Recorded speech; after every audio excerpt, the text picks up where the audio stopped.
Nous sommes sur le salon Silquignon avec Valérie de Divine Trouvaille.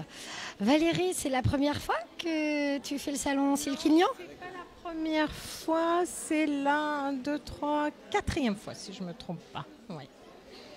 Alors explique-nous Divine Trouvaille, le concept, c'est ce que tu proposes. Alors, l'idée de Divine Trouvaille, je dis, c'est de se mettre en mode soi, c'est-à-dire de vraiment associer soi et mode en essayant de la revisiter un petit peu en tout cas, et essayer de faire en sorte de trouver des nouvelles idées pour porter la soie, de sortir un peu du traditionnel carré, même si j'aime beaucoup et c'est très joli, mais essayer de proposer de nouvelles idées qui aussi rajeunissent un peu la soie et en fassent vraiment un accessoire de mode, d'où le en mode soie.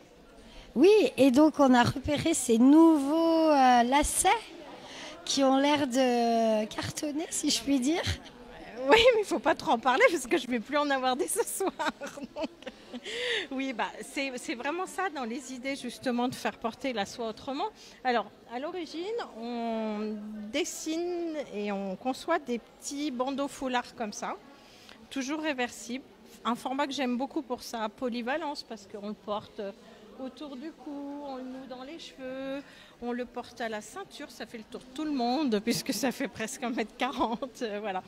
Et puis, je garde toutes mes chutes de soie et je garde aussi du tissu non confectionné pour refaire avec les imprimés de foulard, donc bien sûr tout est imprimé et confectionné dans la région évidemment, pour refaire des rubans de soie plus fins. Et avec ces rubans de soie, je cherche d'autres façons de porter la soie, donc des colliers, des bracelets et cette année les lacets de chaussures. Et là j'ai trouvé en fait une usine dans le Jura qui me met de vrais embouts de lacets en acétate et ça fait vraiment le lacet pour pimper des Converse, enfin toutes les chaussures à lacets, les boosts, les baskets.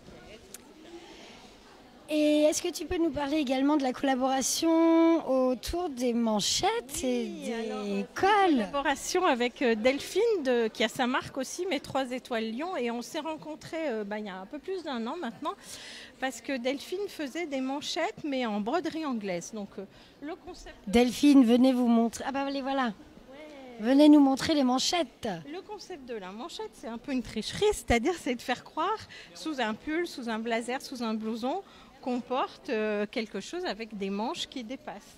Et donc elle les faisait en broderie anglaise et puis quand on s'est rencontrés, on s'est dit on va les faire en soie avec les imprimés des foulards. Donc voilà, par exemple, ça c'est le foulard. Ça c'est le. Donc on s'est dit on va les faire avec les imprimés du foulard. Donc ça c'est le foulard et puis on découpe nos foulards qui sont donc montés sur élastique et ça nous fait la petite manchette qu'on va porter en trompe-l'œil, voilà, comme le fait Delphine. Et c'est vrai que c'est une chouette trouvaille parce que c'est très joli en effet. Oui, oui. En tout cas. Hein. Voilà. Et puis, si on veut montrer jusqu'au bout, enfin créer jusqu'au bout l'illusion qu'on a un chemisier en soie en dessous, on a même fait le col. Donc en fait, on met ça par exemple sous un pull et il y a le col qui dépasse et les manchettes qui dépassent. Et voilà, et ça fait l'accessoire qui, encore une fois, revisite un peu les façons de porter la soie. Et dans les dernières nouveautés?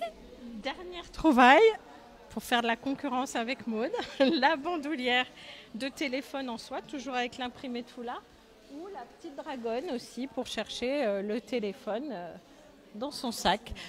Toujours pour séduire une clientèle un peu plus jeune et toujours des idées astucieuses autour de la soie. Bravo Valérie. Merci.